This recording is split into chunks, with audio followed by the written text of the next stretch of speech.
చేసుకుంటాం. అది మాత్రం మనకి రాజకీయంగా వస్తున్నటువంటి మార్పు కానీ అక్కడ ఉన్నటువంటి పరిస్థితి కానీ కనపడుతుంది. దయచేసి ఎవ్వరు కూడా నిరుత్సాహపడ, నేను పోటీ చేద్దాం అనుకుంటే నేరుగా సార్ దృష్టిలో పేరు పెట్టండి.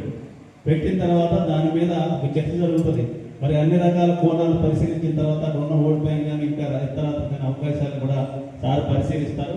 ఎవరు కూడా ధైర్యపడకుండా తప్పకుండా మనం 32 పిలిచిన పార్టీ ఆఫీస్ని కూడా 2-3 రోజులు చూద్దాం, అందుబాటుని సెట్ చేయాలి.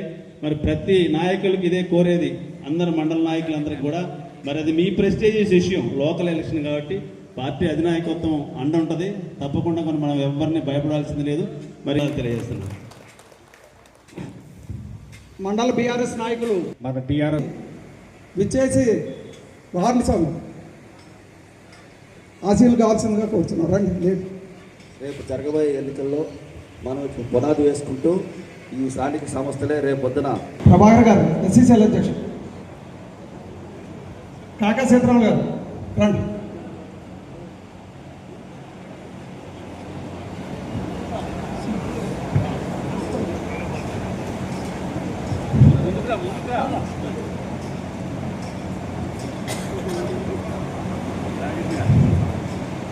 అందరికీ నమస్కారం.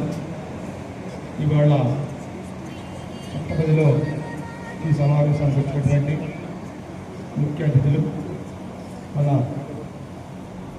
ప్రియతమ నాయకులు శ్రీ